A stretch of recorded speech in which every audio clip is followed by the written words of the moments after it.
Welcome to another edition of 100% Canucks. John Shannon and Landan Ferraro, soon to be joined by Abbotsford Canucks head coach Manny Malhotra, who has just been given an extension on his contract. He's now, I guess the Canucks exercised the option for the 26-27 season. So in many ways, they have cemented a great deal of their future with Ryan Johnson and Manny Malhotra with long-term contracts. Landon, you were around Manny down the stretch in Abbotsford last year. What exactly did he do and do so well for this team to be that successful? I mean, I think with Manny, it all starts with his passion. Like, he's a guy that is always going to be prepared. He's excited to get to the rink.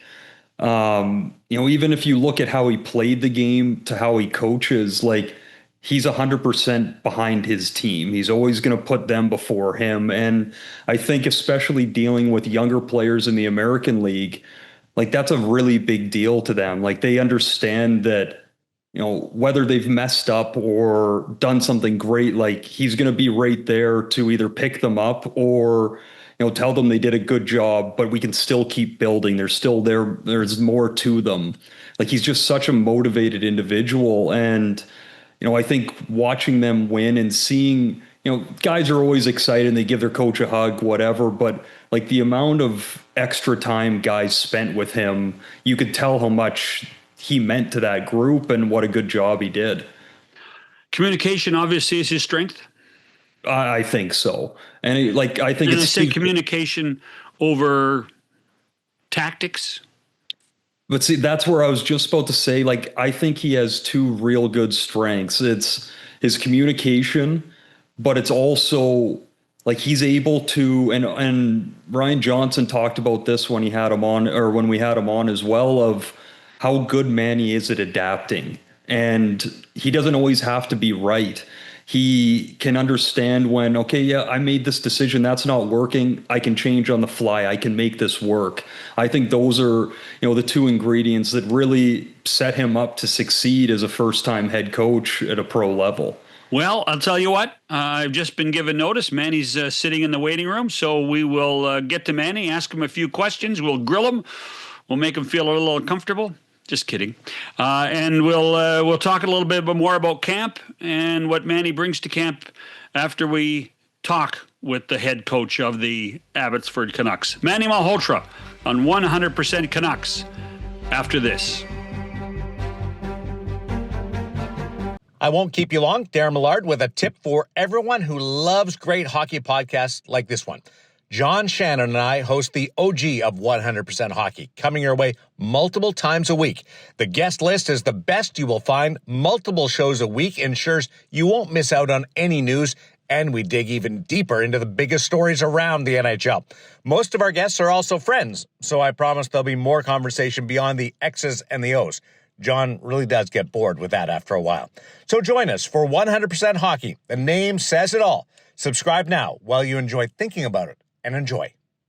Pleased to be joined by Abbotsford head coach Manny Malhotra from Penticton. Okay, let's be honest. How's camp going? It's all of 48 hours old. What's it like? It's been good.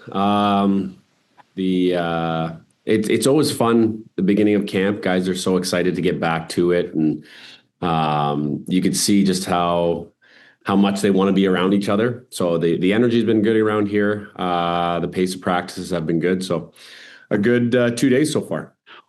How has it changed from that first camp that you were with the Rangers in '98? I mean, everything is, and the game is so much different, I think, in that period of time too. But what's changed for you in that period of time? I think the biggest thing would be the amount of teaching that goes on in camp. We were just discussing it a couple of days ago that camp used to be 2, 3, 4 weeks long, and you had a lot of time to build up and teach what you wanted to implement systems-wise, whereas now it's 2 or 3 days, you hit the ground running, you're right into exhibition games. So I find that with camps nowadays, there's just more teaching that goes into the day. Now, when you say teaching, are we talking what your regular game plan is? Or we're not teaching these guys how to shoot the puck. I mean, what are we teaching them? No, sorry, just more implementing of The system? Okay. Yeah, and this is our forecheck, this is our neutral, this is our D zone coverage, and running through those repetitions. These are some of our habits. These are our traits. These are our offensive principles. All those things just they need to be hammered home right away. So there's obviously a video component to that, just making sure guys visually see what they want it to look like. And then a lot of the drills are obviously based off of those systems. It's not, whereas in the past, it was more of a mindset of, we will scrimmage and we'll skate it out of them and we'll build our aerobic capacity. And then later on down the road, we'll start to teach a little bit more system stuff. So, I'm curious about the difference of, when you're a player going into a camp and when you're a coach going into a camp. Like, I'm not going to speak for you, but I imagine you had that nervous energy going in, like the excitement of camp when you're a player. Now, when you're on the coaching side, like, what is the feeling of, making sure you're prepared and all of that? But like, what is your thought process going into a camp now? So there's similar but different in terms of the nerves that you have leading up to camp. You'll attest to it. The nerves of first day of testing as a player, you just want to get it over with. You want to do well. You want to show that you've had a good summer of training. So that was always the most nerve-wracking part. And then the excitement of just getting on the ice and playing. So there was the two emotions as a player. As a coach, it's nerve-wracking in the sense that, as I spoke to before, you want to be able to teach and implement systems as quick as possible.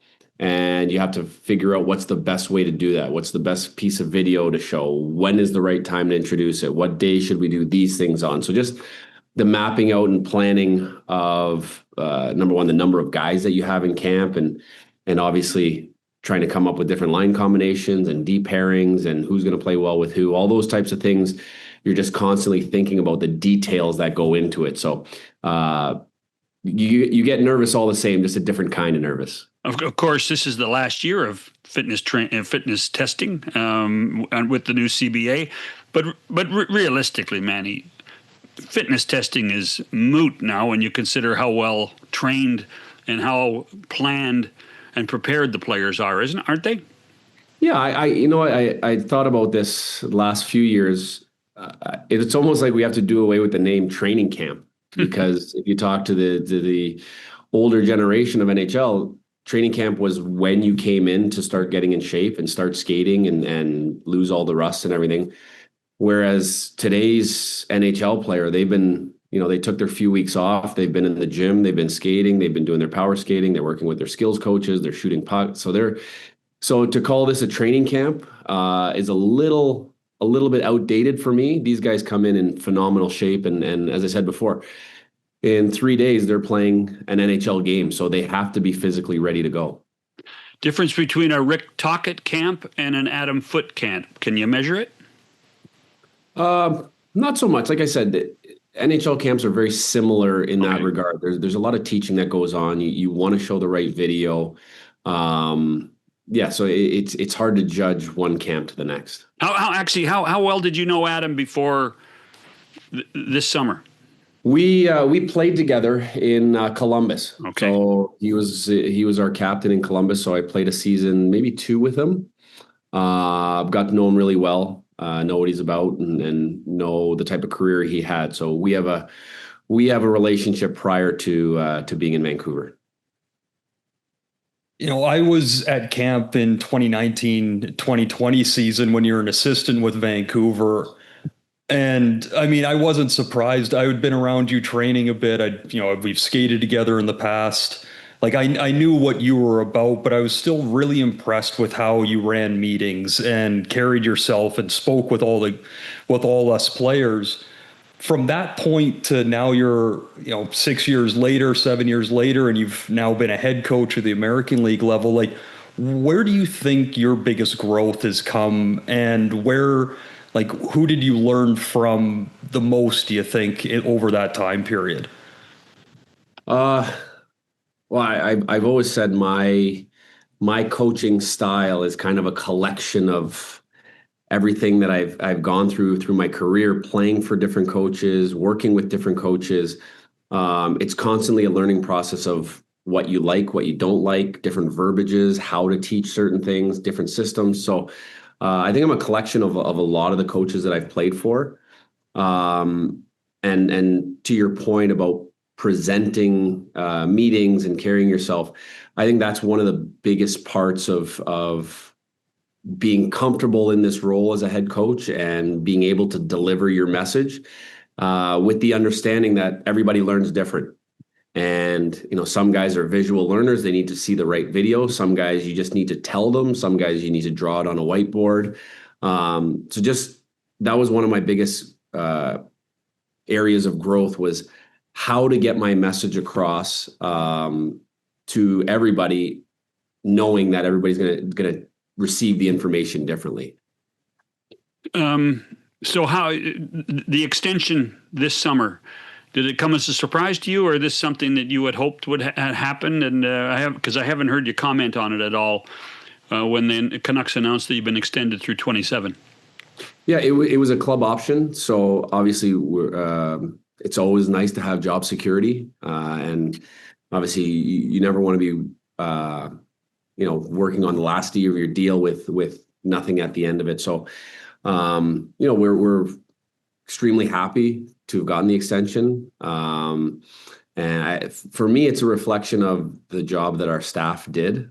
I was very fortunate last year to have the staff that we do and currently still have.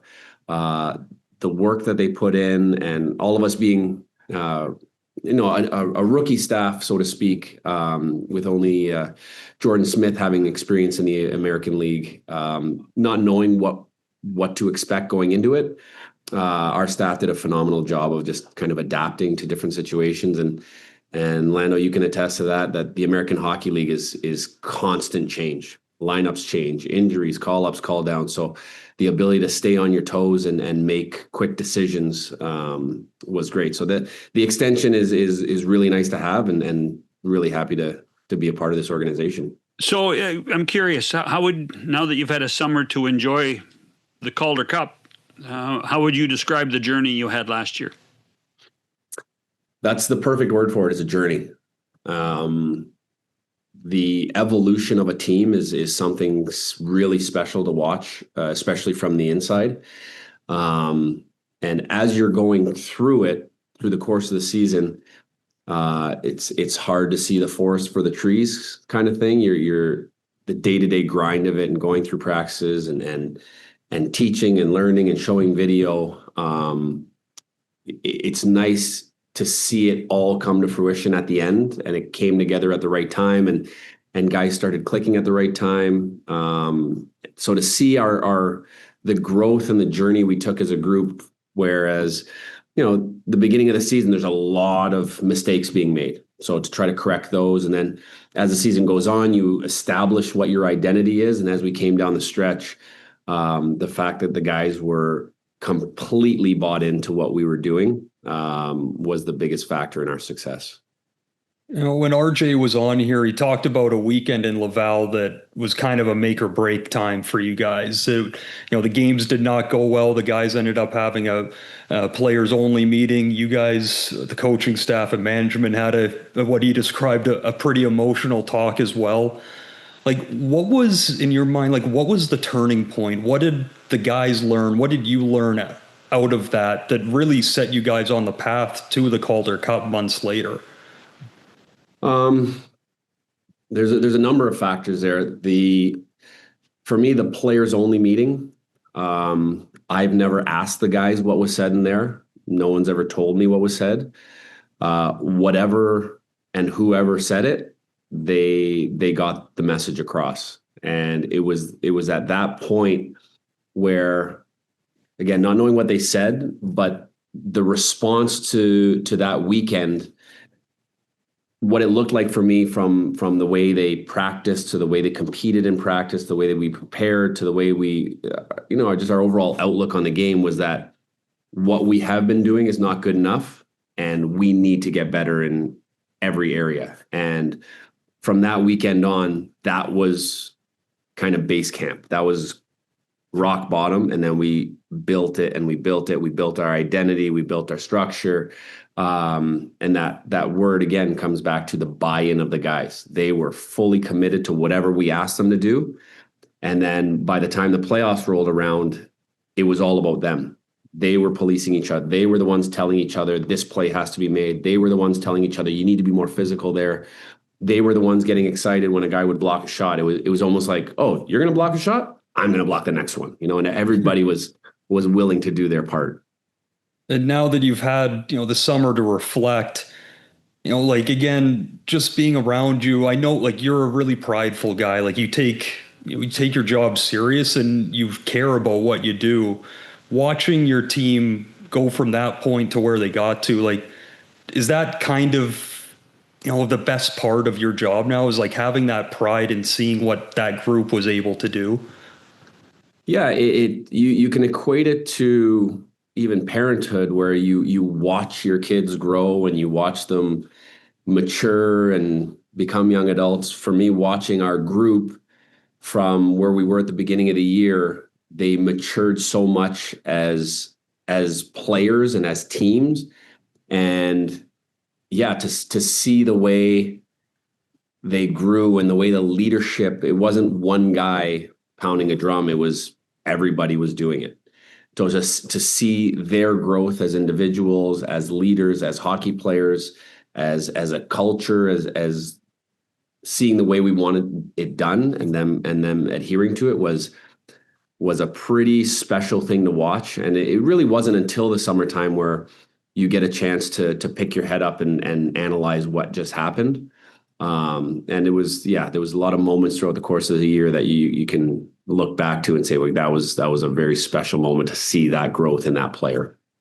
How much of that and that approach comes from your own playing career? And I say this respectfully, Manny, as a first-round draft pick, you took time to develop as a pro.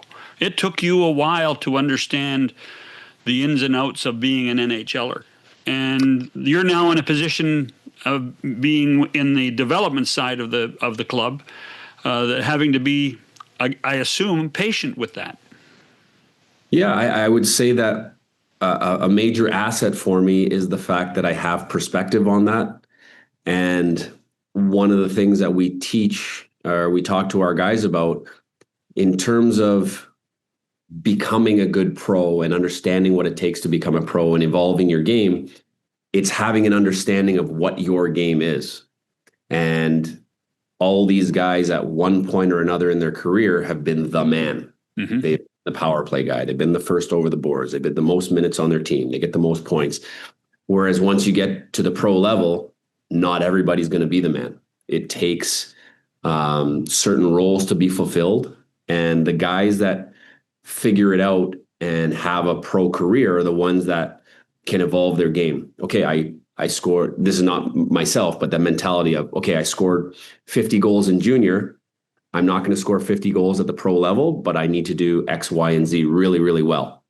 And that was one thing I saw from our group last year, was an evolution in their game in terms of not equating playing well with getting points. And we told them, we don't care if you get points. We don't care who scores the goal, as long as we're getting it as a team. And if you look at our group statistically, we did everything by committee. Our goal scoring was really spread out. There was no one person or one line that jumped off the page in our goal scoring. But yeah, just the ability to have that perspective of having or helping the guys to understand what is going to allow them to have a pro career. It was something that took me a while to figure out as well.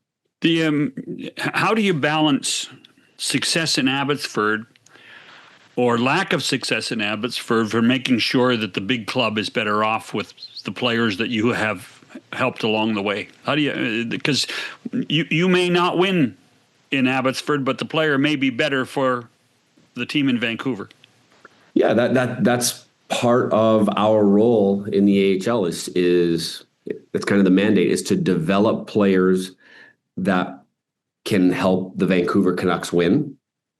And there are a lot of times where they will pull players from us in critical moments, and that's fine, because we feel we have the depth and that next man up mentality got us through a lot of patches throughout the season last year where Vancouver called up a number of key players.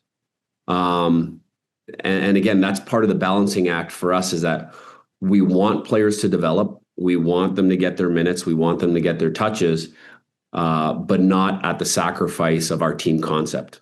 And there's a valuable lesson to be learned there for those young guys, that, it does matter how you play, whether you're going to be in the lineup or not. And again, it comes back to the ability to have the depth that we do to say, hey, your game's not up to par right now. You're going to come out, you can watch the games, analyze what it looks like, and then once you get another chance to get back in there, you make the most of it. A perfect example of that is John Lekkerimäki last year in the playoffs.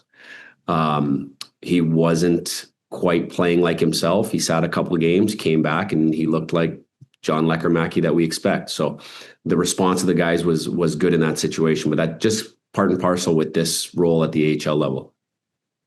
Now, on the topic of development, and now you're a couple days into camp here, like there's a few guys from your team last year that really have a good chance of making the opening night roster. Carlson or a Baines or a Sasson. Lekkerimäki's getting a look in the top 6. Ratu.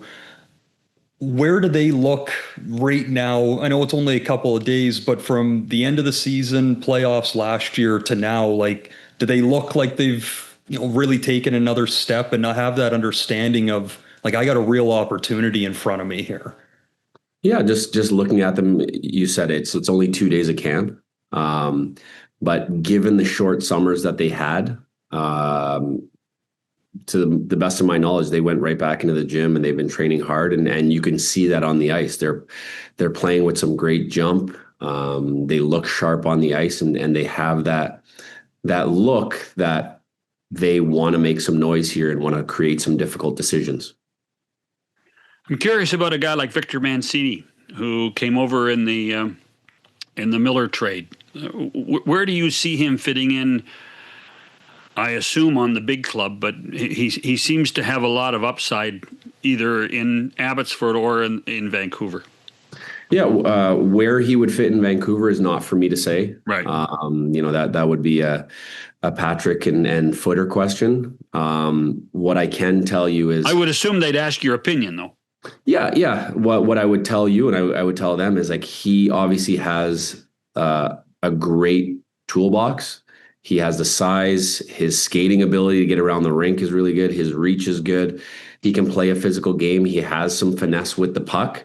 For me, it would come back to him having a firm grasp of who he's going to be as a pro, and just knowing that just because you have the offensive upside doesn't mean it has to be on display at all times. But he has a great set of skills, a great set of attributes as a pro hockey player. For me, it would be now him understanding his identity as a player and putting it together. Again, like now looking into the season getting going, and you guys will be, getting moving in your camp in Abbotsford and in a little bit of time here. What are some of the things that, you win a championship last year, but the whole goal is you want to see guys graduate and not be back. And now you have the whole new crop coming in. Do you just try and replicate, or are you constantly trying to build and get better and give a better, system or setup for the guys? Like where does that mindset kind of start rolling from? Well, I think the biggest part of our mindset, and it starts right with RJ, his philosophies and his ideas, and I'm completely in agreement with it, is that this is a brand new team coming in. Yes, we're happy and excited about what we did last year, but we turn the page and we focus on this new team. It's a lot of new faces, a lot of new bodies. So our focus is to, once again, build the foundational pieces, and yes, replicate certain things. What we saw worked. We have to build and evolve as a group, in terms of our messaging and how we teach. We need to be better coaches in terms of how we teach it and how quickly we can get to looking like the team we want to be. But our whole mindset is all about, that first day of camp. We need to have a really good first day of camp to be able to build off of that. So that's been my focus. Our coaching staff focus is that when we do have a better understanding of the numbers we're getting and who we're getting, that we are a brand new team and we have to do all the things right from ground zero to make ourselves successful. No, and I'm curious about this, just being around your group at the end of the playoffs there and seeing how really like integrated your coaching staff was with the players. Like it never felt like a guy was like, crap, I'm stuck in the elevator with Manny. Like I don't want to be in this position. Like everyone seemed to really be tight. Like, was it something that you talked to your coaching staff about at the beginning of the year of, I want to see you guys in the gym and be around the guys. I want you to kind of be an example as well, because again, like you guys were such a tight knit group, like that can't just happen by accident. No, well, I will say that we, as a staff, we genuinely enjoy each other's company and we have a lot of laughs. We have a good time together. But I think it's a part of our personalities. If you look at Justin Pogge, a very talkative, chatty guy, Smitty, same thing, Harry Mahesh, Andrew Shaw, like very personable people that enjoy people. And for me, that's a big part of being able to help these guys is garnering a relationship with them so that when you have to have those tough conversations and when you have to crack the whip and you're coming down hard on them, that it's not from a place of negativity. It's not from a place of, Smitty hates me. He gave me crap and he showed me video. It's from a place of genuine caring for the guys and wanting to see them do better. So yeah, those relationships were very genuine and very much a part of who we are as a group, is that we want those tight relationships with our players, knowing that wanting them to know that we have their back and best interests at heart. Might the biggest challenge be, Manny, that the players that you're going to inherit in the next 2 weeks don't want to be in Abbotsford, and how you manage that? Yeah, that's one of our talking points on day one. We are very aware that the American Hockey League is your second option, and nobody wants to be there. Everybody wants to take that next step and get to the National Hockey League. And I'm fine with that. It's understood. And that's one of the things I love about the American League is that you are constantly surrounded by people that want to get better and want to improve and they want to enhance their career and make the next step. So that in itself is great. The message from us is that the only way to change your circumstances is to be focused and have your head and your heart where your feet are. If you're in Abbotsford, you're going to be the best Abbotsford Canuck you can. You work on your game with the hopes and the mindset that working on your game will get you to that next level. It's not about, and a prime example of that is the amount of guys that we had come up and down last year. When they came down, you didn't see guys moping around the room and, woe is me, why did I get sent down? They understood that it's a process.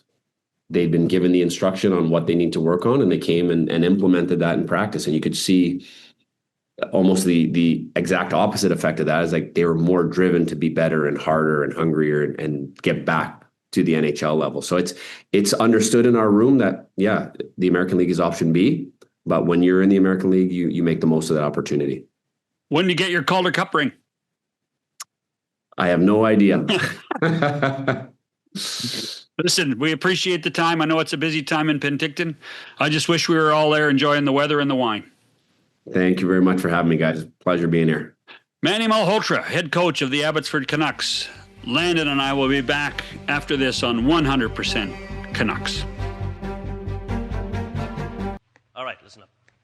Today I want to talk about giving 110%. Giving 100% means giving everything you got. Giving 110% means giving 10% more than is humanly possible. If we're going to win as a team, we need 100% of you guys giving 110% 100% of the time. If only 50% of you guys give 110%, and 50% of you guys give 100%, I guarantee you 100%, we'd only win 50% of our games. Suppose 75% of the 110% gave only 50%, and 50% of the 100% gave 25%, and 75% of the 110% were not feeling 100%, then we'd be in a heap of trouble. That's why we need 100% of you guys giving 110%, 100% of the time. Okay. Let's go out and play some hockey.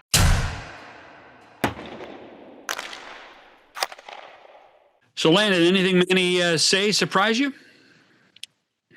Not really in a good way. I think the thing that I don't want to say like I knew coming into this interview, but it still blows me away just knowing Manny a little bit is nothing catches him off guard.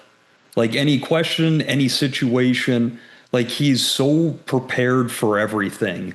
And it's not him being over prepared and like has to be a controlling person, but again, how he talks about his players, how he talks about dealing with them, like he cares and he wants to make sure that he's doing the best possible job for them. Like, yes, he has goals and aspirations for himself, but you know, to hear him talk about his players is like, it's kind of like his kids, to see them mature through the year. And, you know, just that type of, I mean, he uses the word like, you know, having the right verbiage. Like he has it and you can tell how much it paid off last year. Like that group was, you know, pretty green, and there was some standouts and guys that really needed to take steps when that year started.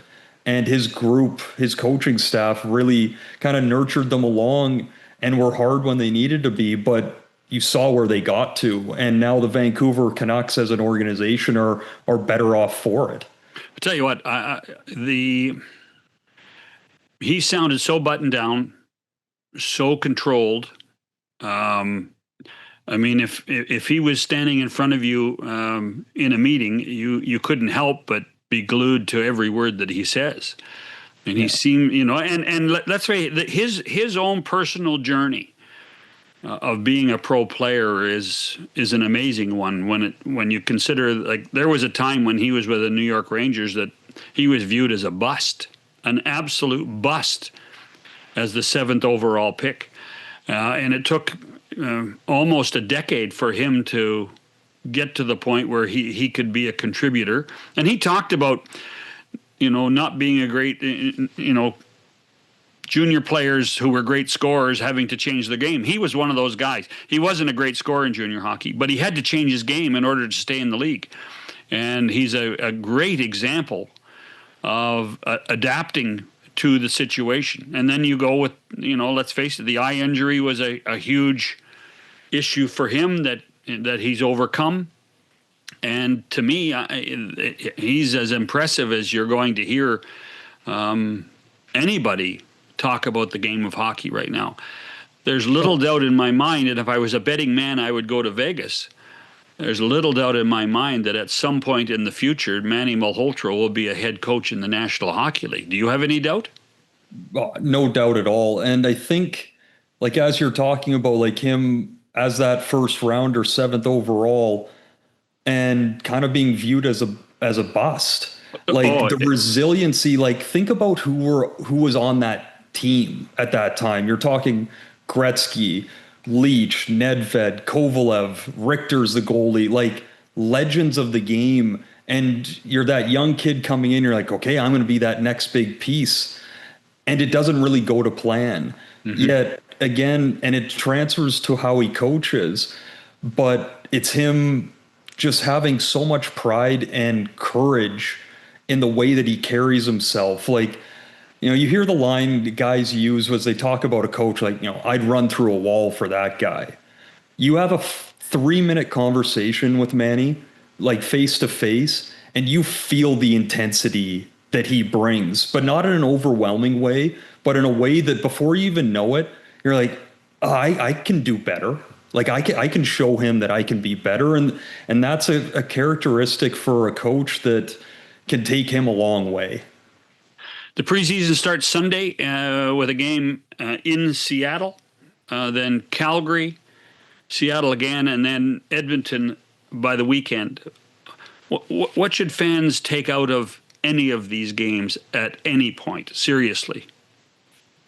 I mean, it's tough, right? Like, it's such a short camp. Like, you have to, it's not like it used to be where you had a bit of run up before preseason games started. You could kind of get back to that level. Like, guys are expected to show up day one and be ready to go because that first preseason game's coming fast. And, if you're a veteran, yeah, okay, like I got a couple games to kind of get myself ready and really be pushing for the season. But, the Canucks are going to need a couple of the young players to really kind of grab the reins and show that they belong. So, you need to, you don't need to, but you're going to be watching how the young players that are getting opportunity. Lecker Mackey gets put with a couple good wingers or center with Hedel and Evander Kane on day one. Like, he's getting a chance in the top six.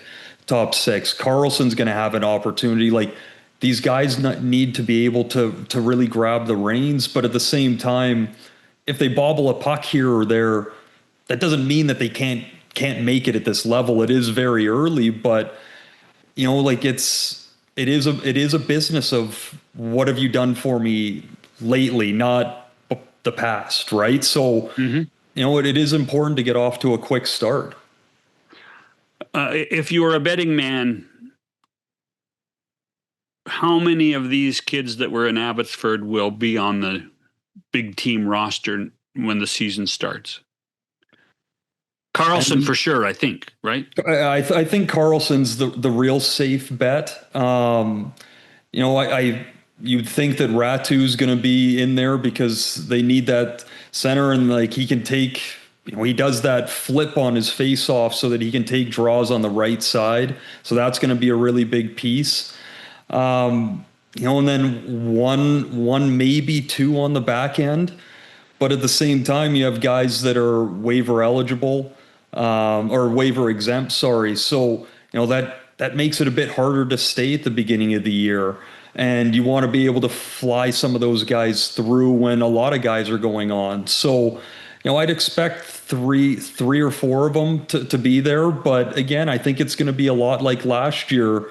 Not in the whole grand scheme of last year, but the Canucks, just like every other NHL team, are going to need multiple players from that Abbotsford roster to not just come fill a hole here and there, but to be a real piece of this team at different points. Before we let you go, your reaction to Adam, Jim, and Patrick and the press conference before they went to Penticton. Thoughts? I like hearing the way that Adam Foote talks about how he's going to go at the season, how he's already been in constant contact with players.